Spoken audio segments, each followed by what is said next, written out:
Individuals involved in crimes such as kidnapping must be treated as terrorists. The president made the declaration on Tuesday at a Ramadan dinner with members of the federal judiciary led by the Chief Justice of Nigeria, Justice Olukayode Ariwoola. Reiterating the government's resolve to defeat banditry, the president said those who resorted to kidnapping children are cowards, incapable of confronting the might of the Nigerian armed forces. Nigeria is facing increasing security challenges, majorly terrorism, banditry, kidnapping, and oil theft. The northwest and northeast geopolitical zones have recorded the highest number of insurgent and bandit attacks in the last decade, with terror gangs sprawled across forests in the zones, killing and kidnapping thousands of residents. Earlier, security expert Ojobaro Michael joined us on the news.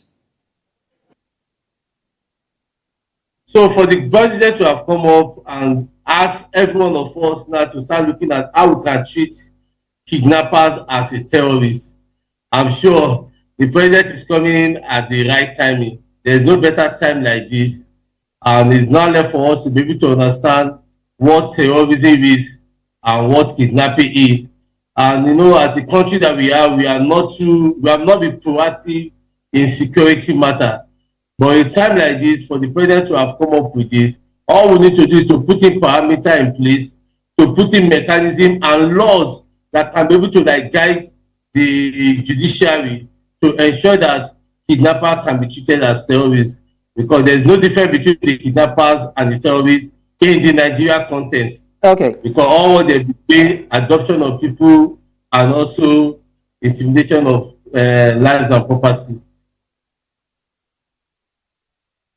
Talking politics now, Julius Abure has secured his re-election as the national chairman of the Labour Party for a second term with unanimous support from delegates.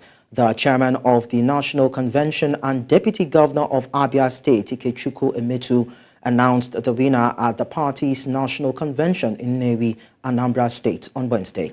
Abure has been engaged in a conflict with the leadership of the Nigerian Labour Congress, headed by Joe Ajaero. Despite laws against child marriage in Nigeria, the country is home to one of the highest rates of child marriage in the world, as UNICEF projects that the number of child brides may double by the year 2050. Advocates of the girl child, therefore, say that there is a need to keep all girls in school if the country must bring an end to this menace. News Central's Omolola Ololade tells us more in this report. Child marriage is a global scourge and remains prevalent in many parts of Africa, particularly in Nigeria's northern region, where girls are given away in marriage without their consent. As the most populous country in the African region, Nigeria reportedly has the highest number of child brides, with an estimated 44% of the girls married before their 18th birthday, according to UNICEF. Child marriage is a human rights violation because it limits a girl's access to quality education, it limits her access to her childhood, and it also decreases her opportunity to explore freely as a young woman being and a child. And child marriage causes social isolation, gender inequalities, and it also launches a girl on a cycle of poverty. Besides violating the human rights of the affected girls, child marriage increases their risks for several negative sexual and reproductive health outcomes, including maternal morbidity and mortality. Sexual intercourse at a young age is associated with pain and pregnancy-related problems such as fistula. Many young girls below the age of 18 are not physically matured enough and therefore are not ready or prepared for sexual intercourse and pregnancy. Despite many international agreements outlawing child marriage, including the Convention on the Rights of the Child and the Convention on the Elimination of All Forms of Discrimination against Women, Nigeria has continued to see a surge in the number of child brides. Advocates for the girl child, however, emphasize the role of education in bringing an end to the harmful practice. Education is being weaponized as a powerful tool to educate the girl child and also enable them to delay marriage. So when they are educated, they understand that they can also make these decisions by themselves and they are not influenced by their parents or being forced into marriage. While child marriage in Nigeria may have persisted due to a complex interplay of factors, including tradition, religion, culture, poverty, and societal norms, experts believe existing laws should be enforced to help seek protection and justice for child brides. In Lagos, for News Central, Omolola, Ololade. You're watching news now on News Central Television. We'll now go on a short break. We'll bring you more stories in a bit. Many thanks for staying with us. Now, the Federal Road Safety Corps says it has set up more than 200 mobile courts to prosecute traffic offenders during the Easter Special Patrol operations across Nigeria. This was contained in a statement on Wednesday by the Corps Public Education Officer, Jonas Agu. Agu said the mobile courts were set up towards ensuring a safe and smooth 2024 Easter celebration. He quoted the Corps Marshal, Dauda Abiu, as urging the commanding officers to ensure full deployment of staff for maximum visibility. Abiu also urged them to ensure prompt removal of obstructions on all highways across the country. The disregard for freedom of the press is said to be a disregard for human rights, dissenting voices, and an absolute disregard for the civic space. The Socio-Economic Rights and Accountability Project, SERAP, organized a public discourse to promote respect for media freedom and the rights to freedom of expression in Nigeria. News Central's Omolola Ololade has more in this report. Amid a sea of eager participants, the Business Women Hub Conference 2024 highlighted the remarkable progress made by women in breaking through the glass ceiling and assuming pivotal roles in traditionally male-dominated sectors. The recent appointment of female CEOs symbolizes a shift towards more inclusive and diverse leadership structures in the financial industry and the need to foster gender equality and inclusivity as strategies for success and innovation. One thing that we do at Business Women Hub every day is tell you that, you know what, showcase your business, your brand, right? And so you need to keep selling your brand. You need to keep showing your value. And I think if we understand that, then you move the conversation from the place of playing the second fiddle now to the first position of power, where you are now the one who is moving the ship and the captain of the ship essentially of your life. Discussions delved into challenges and opportunities faced by women, emphasizing mentorship, networking, and supportive policies to ensure equal access to leadership. It's very, very frustrating that your efforts are not being judged on their merits. Rather, we are judged first of all by our gender. Culturally and societally, we expect that women should be behind the scene. You know, even though you know, don't talk. No, we're changing that because the world is also changing. So we're coming forth, we're showing ourselves that I have the capacity, I have the competence. If you put me in the same room with this man, I would do better. And that's what the world wants to see. And you can see it, as you said, in the financial sector. Once you educate a woman, the whole, it's not just the woman who is impacted. You have her children being impacted, you have her family members being impacted, you have a community being impacted.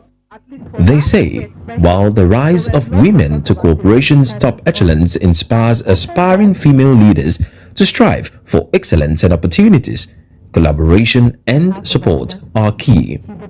They're great at what they do, that's the fact. So why shouldn't they be recognized? It's about the work and it's about how much excellence should be celebrated. We have to open up the floodgate of knowledge and information to the women to understand how things actually work. I think that's why it's very important that for men especially, who are seen right now to have the upper hand, to support very vehemently the breaking of the shackles of the inequity that exists in our society.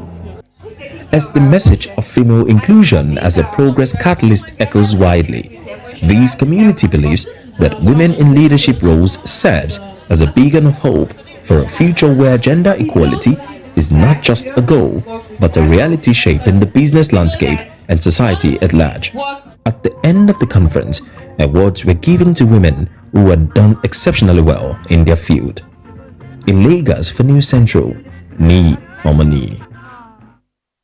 We actually apologize for that report mix-up, but then the report we just watched was about celebrating the contribution of women to the growth of business and country, and of course, a better society all over the globe. Now we go on our short break to tell you that the son of Guinea-Bissau ex-president jailed in U.S. for drug trafficking, and we will bring you details of that when we return. The news continues in West Africa, where the son of a former Guinea-Bissau's president, Malam Sanha, has been sentenced to over 6 years in prison by a U.S. court for leading an international heroin trafficking ring. Authorities say 52-year-old Malam Sanha Jr. planned to use the proceeds to fund his ambitions to become Guinea-Bissau's president through a coup, and was linked to the February 2022 foiled coup attempt in the country. In September last year, he pleaded guilty to conspiring to illegal import drugs. He was extradited to the U.S. in August 2022, following his arrest in Tanzania a few weeks earlier. U.S. authorities say Sanha Jr. could be deported following his imprisonment, as he is not an American citizen.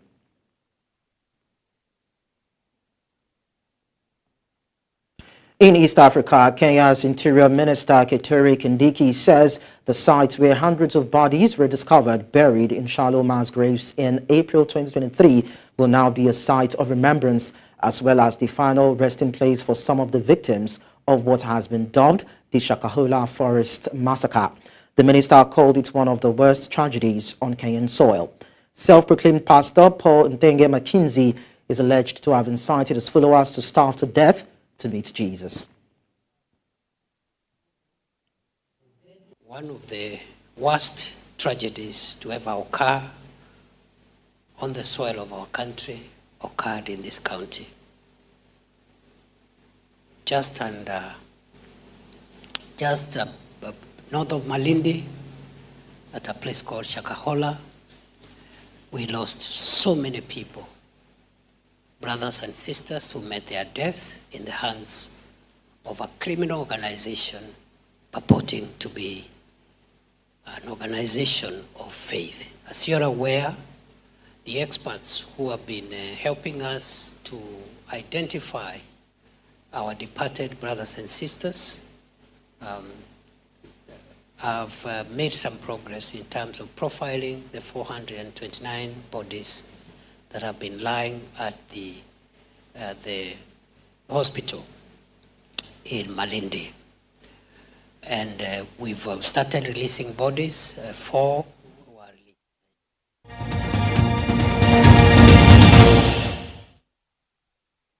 Talking business now, South Africa has launched a technology that supports its energy transition endeavors. As a signatory to the Paris Agreement, South Africa is committed to climate change mitigation and the substantial reduction of carbon emissions. The Central's Bongani Siziba reports.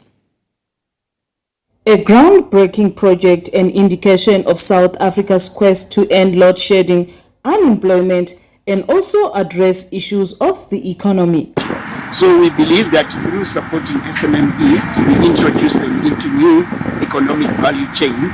When we start looking at fertilizer production, we envisage those production facilities being located adjacent to the coal-fired power plants, and that's where new jobs are going to be created. Carbon capture, which South Africa is taking advantage of, is a way of reducing carbon emissions, which could be key to tackling global warming. Carbon capture is going to do a lot of things. Firstly, is to help us to realize our commitments to reducing carbon emissions. This technology that we're launching today has got the potential of actually capturing up to 90% of carbon emissions in any plant that emits flue gases, whether it's power stations, coal power stations, whether it's steel production plants, whether it's cement production plants, and so on. With a project like this, the Department of Science and Innovation, with other partnerships, hopes for a skills transfer. Amidst the country's struggle with the ongoing power cuts and unemployment, which now sits at 32.1%, projects like these are a necessity. I would like everybody to take hope that we have now turned what was an adverse situation into really a positive, groundbreaking opportunity that has not been seen globally. This is really first in the world. That is important. In Johannesburg, for News Central, Wongani Sizima. Now, the Central Bank's Monetary Policy Committee announced decisions after its 294th meeting. It raised the MPR, adjusted the asymmetric corridor, and increased the cash reserve ratio of merchant banks in Nigeria. The committee praised the Apex Bank for forex stability and addressing foreign currency obligations.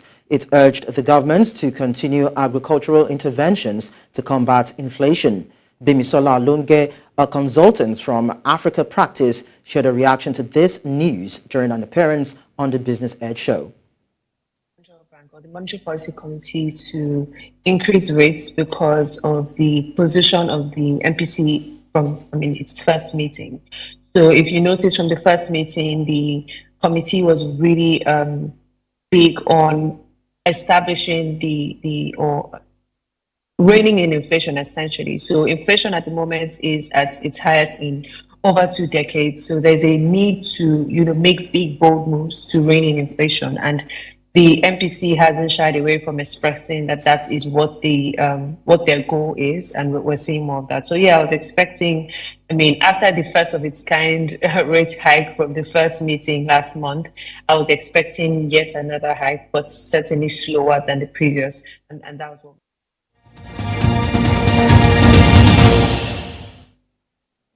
In sports, 24-year-old Nigerian squash star Adegoke Onopemipo has surged to his highest ever global ranking of 148 in the Professional Squash Association rankings, according to latest release. He achieved the milestone of the highest ranked Nigerian squash player after triumphing at the Ontario Open Championships in Toronto, Canada.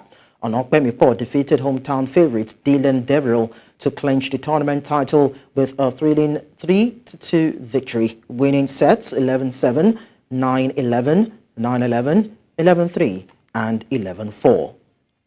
We'll also tell you that FC Nantes winger Moses Simon's season has come to an abrupt end after he injured his knee during Nigeria's Super Eagles 2-0 loss to the Eagles of Mali on Tuesday night in an international friendly game in Marrakech, Morocco. The Super Eagles winger was stretched off the pitch after colliding with the Malian goalkeeper in the 29th minute. He was swiftly transported to a hospital in Marrakech, Morocco. Having represented Nigeria since March 2015, the Mali march marked his 69th appearance for the national team. Through this season, the 28-year-old winger, who has been pivotal for relegation-threatened Nantes, has netted 3 goals in 22 Ligue 1 games. Well, number one, Novak Djokovic has announced that he's set to part ways with his coach, Goran Ivanisevic, ending a 5-year association which yielded 12 Grand Slams. Ivanisevic, who claimed the singles title at Wimbledon in 2001 after finishing runner-up in 1992, 1994 and 1998, joined Djokovic's team in 2019 and helped the Serb win 9 Grand Slam titles. And although the Serbian admitted their on-court chemistry had its ups and downs, it also resulted in huge success. The Serbian tennis legend made the announcement via social media, where he stated his love for his former coach despite their on-court differences. He then went ahead to give him his best wishes in all his future endeavor. Before we go, Chelsea midfielder Romeo Lavia is set to miss the rest of the 2023-2024 football campaign following a setback to his recovery. In a statement on the website, the Blues confirmed his absence, stating that recent medical assessments have confirmed that Lavia, who sustained a significant thigh injury against Crystal Palace back in December, will indeed miss the rest of the season. The 20-year-old central defensive midfielder has only been able to register 32 minutes of action for Chelsea this season after a summer transfer move from Southampton worth £58 million. The Man City Academy graduate has also suffered from fitness issues, an ankle injury and a muscle tear, which have all limited his playing time. And that's all at this hour. But before we go, we take a look at our top stories. The burial of soldiers killed in Okwama, Delta State has been held in Abuja. Labour Party has re-elected Julius Abure as its national chairman. We also told you that Kenya's government is set to bury unclaimed remains of cult massacre victims. You can send your eyewitness report to the WhatsApp number and email on your screen. You can also follow us on social media. We are at News Central TV. Watch News Central live on DSTV channel 422, Star Times channel 274, Avo TV and YouTube. Many thanks for watching. I am Lekan Onabanjo.